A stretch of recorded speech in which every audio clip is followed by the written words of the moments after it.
Dovolíte, chlapci? Majú to dobré pivo? A tak pivo, to najlepšie není, no ale keď je človek smadný, tak ho vypije. Chlapci, ja by som chcel od vás vedieť odpoveď, keby sa vás niekto spýtal, že či ste občania Bratislavy alebo Petržalky, tak čo by ste povedali? Petržalky. Všetci? Čistí Petržalčania. Áno, aj... Sme na to hrdí, že sme Petržalčania, my sa za to nehambíme. Aj narodili ste sa tu všetci, alebo ste tu... Všetci, alebo sa narodil niekto aj inde a prišiel sem? Rodený Petržalčania.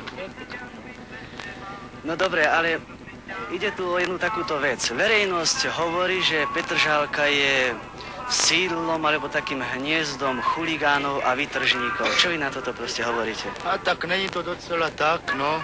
Oni väčšinu sa chodia z mesta urobiť bordel a ide to na úkor Petržalky. Áno? Áno. Mohli by ste to konkrétne dokázať, že tu príde niekto z mesta urobiť bordel? Ale mohol by dokázať, no väčšinu, čo sa tu stanú bitky, alebo tie nejaké prepadačky, alebo toto väčšinu nie sú chlapci odtaľto. Ale je tu tak útolné, viete, už to není tak rušné, ako v meste, tu je ten park, alebo ten les, takže je to tu vác možné na tie prepadačky, viete, že tu není taký ruch, tak každý dá radšej sem to urobiť. No. Takže vy by ste mohli ručiť za vás, akože tu nikto z vás nejakú prepadačku neurobil? Ale my sa nerobíme, že prepadačky, no tak prepadačky zrovna ne, ale nehovoríme, že sme tí najlepší, rozumíte?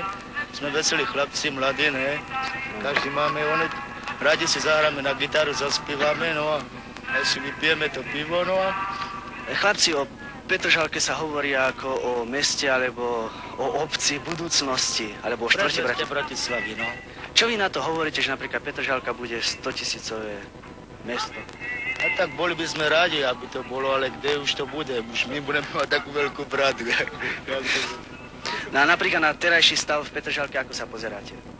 Tak ja pozerám na to, čo oni hovoria, že bude 100-tisícové prednosti, alebo toto. Ja sa smejem na to, lebo pozrite, tam nás zborali o kafe, povedali, že tam bude nejaký kongres stát, alebo potom, že tam bude nejaký interhotel staviť, a o kafe nás zborali, my nemáme kam chodiť. 2 roky dopredu nám to zborali a zatím sa tam mohlo baviť. Mládež teraz nemá kam chodiť. Žiadne skupiny sem nechodia, nič. Predtým chodili, bolo veselo, dalo sa zabaviť.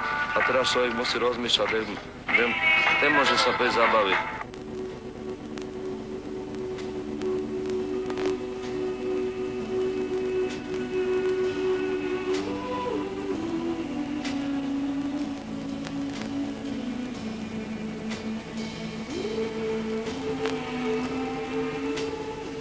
Dnes je Petržalka súčasťou Bratislavy a tieto zábery sú teda z územia hlavného mesta Slovenska.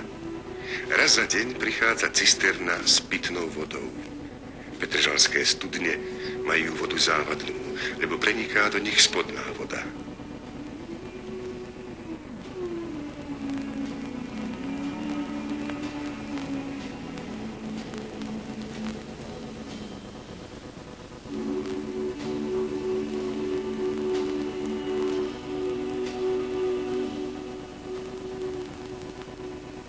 Prosím vás pekne, pani, dívate.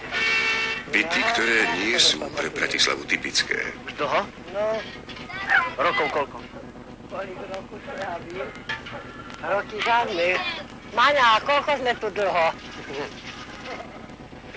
Ja neviem, na si to nepamatujem. A dokedy tu budete?